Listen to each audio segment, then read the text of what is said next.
Today I'm going to show you how to make this moist, fluffy gingerbread cake filled with all the holiday spices.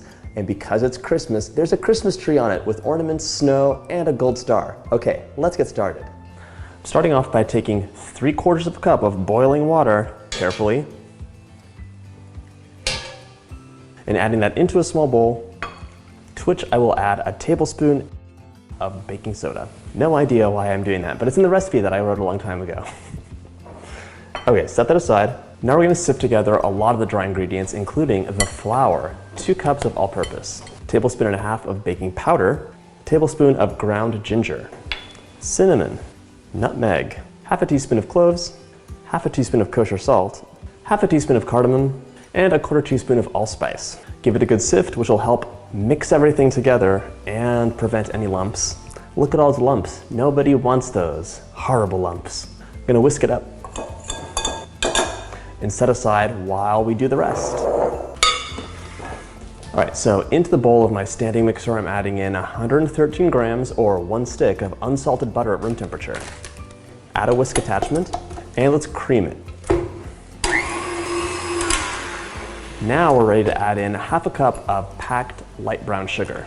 So much molasses in there. We'll be adding even more molasses shortly.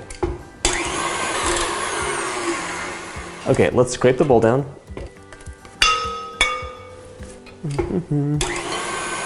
And continue mixing.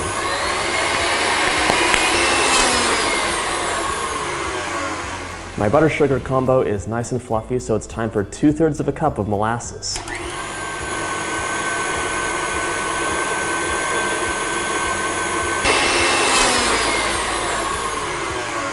Okay, that's all nice and mixed. Now it's time to add in our hot water baking soda combo.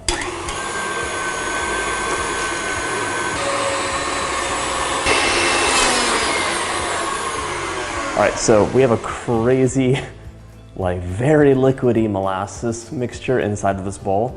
Now it's time to add in our flour spice mixture. All right, let's mix that on low.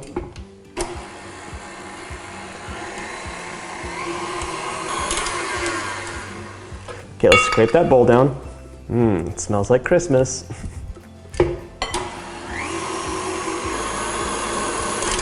Okay, that looks really great. You can see this batter is much thicker than it was. Thanks to all that flour, still pretty wet. It's time for 2 eggs. Room temperature, please.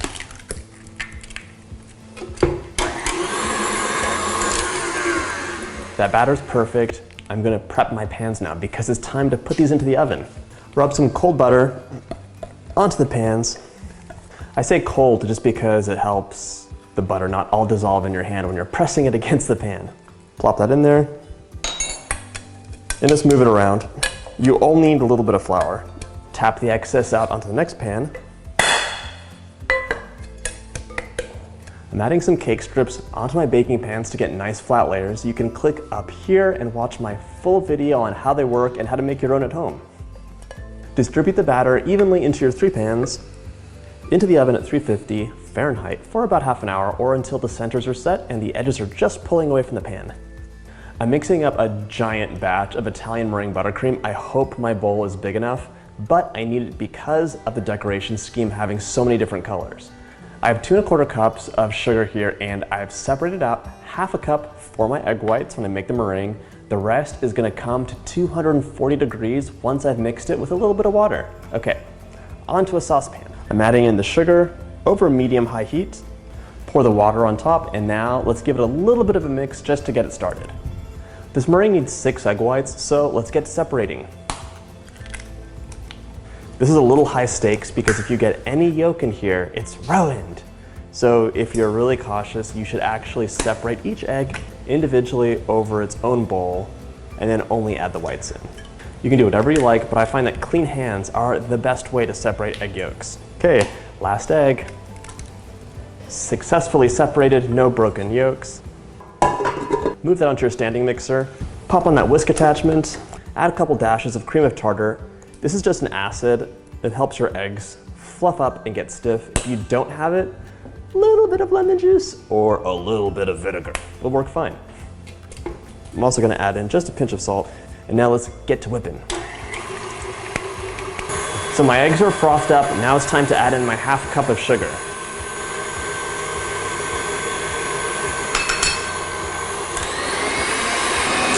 Okay, I just want to show you that we've reached the soft peak stage. That looks great. Look at that soft peak, nice and wobbly, perfect. Now we're going to drizzle in our 240-degree sugar carefully while the mixer's running on like medium-low.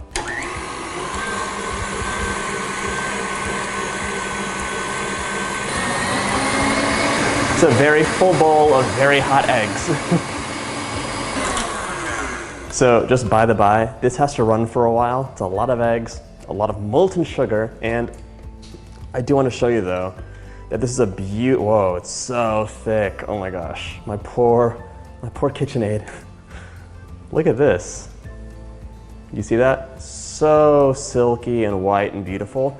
You can use this on desserts and it toasts wonderfully. Baked Alaska, delicious. But we will be adding 1.5 pounds of butter to this once it's reached room temperature. Okay, it's been a few minutes and this is finally room temperature. So we're gonna add in our 6 sticks of butter in like kind of reasonable sized dollops while the mixer is running on lowish. You'll notice it's getting soupy as you add the butter in, but don't worry, it's totally fine. After all the butter goes in and it whips up for a bit, you'll have the correct consistency, perfect for cake decorating. Last stick. Okay, this isn't looking bad. It's looking totally fine, but still a little bit warm, so it's just gonna run. It'll firm up and be totally great, but you do want to give this a nice wipe down on the inside. That's some delicious buttercream, people. I'm also gonna add in a little bit of vanilla right now, just for flavoring. Perfect. Those cake layers are out of the oven, super flat and really soft on the sides. Perfect. Let them cool down and back to the icing. For the inside, I'm gonna dye part of the buttercream red and give it lots of spices. So cinnamon, nutmeg, allspice, a little ginger. Use whatever you'd like though. I'm also using powdered food coloring and regular food gel. I want this to be very deep red. Snip the tip off. You're gonna add the red and white piping bags into another piping bag fitted with a large circle attachment. And then you'll be able to do your two-tone candy cane realness interior. To make that beautiful little gold star, I smeared on a very thin layer of buttercream onto a piece of parchment paper, froze it, then cut the star shape out, removed the excess, put it back in the freezer, shaped it a little bit, and then covered in gold leaf. A little bit extra, but that's me. For the green buttercream, I'm using green food coloring, matcha powder, and a little bit of black to tone it down and take it to a more realistic green. For the brown, you can use some brown food coloring or some cocoa powder, totally up to you. All right, let's pipe that two-tone interior on. Doesn't have to be perfect, but it'll be like a nice surprise whenever someone cuts a piece open. Add that second layer on, pipe the other two-tone buttercream layer. Third layer goes on, fill in the gaps, and now we're gonna do a crumb coat. Just add a little bit of buttercream onto the sides, straighten it up if necessary, it could slide around. Then use an offset spatula for the top, just a little bit, just for the crumbs so they don't get, seeping out when you're doing your final coat. I use a bench scraper for the sides and really just like use the scrap buttercream that you're not gonna use anymore. It'll be covered up, but when your cake chills, it'll be all protected. The cake won't dry out, no crumbs are gonna go on. After the cake is crumb coated, chill it, and then you're ready to add your final layer of buttercream on. I pipe my buttercream on because it's easiest for me, but you could use a spatula and just smear it on, it's totally up to you. Then once again, we're gonna use an offset spatula for the top, a bench scraper for the sides, and for that last little bit, we're just gonna pull in with our offset spatula. So pull in, turn, clean, pull in, turn, and clean that tool. At this point, I suggest chilling the cake again because it's gonna be way easier to work on a nice firm buttercream. Once the cake is chilled, I used a little toothpick just to sketch a Christmas tree out. And now I'm using a palette knife to paint on my little trunk with some really dark brown buttercream. You can add some cocoa powder in there too if you want. And now I'm using that palette knife just to smear on the green buttercream and approximate branches. You want to have like a lot of buttercream on that palette knife, but not hanging off of it, if that makes sense. So a lot of buttercream's on there, but it's not hanging off. That way you can just press it against the cake and you'll get a nice, beautiful branch. Once your tree is all painted up and pretty, you can add on little ornaments. I just did red for a nice uniform color, and also to use up that extra red buttercream from the inside. And then finish it off with a dusting of powdered sugar, and then just attach that little star. You can use a dollop of buttercream on the back just so it sticks. And you do have to be careful because the buttercream melts as soon as you touch it.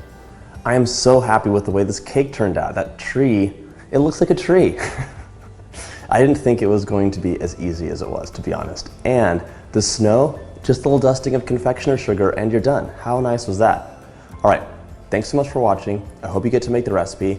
Have a Merry Christmas, Happy Holidays, etc. And, like and subscribe.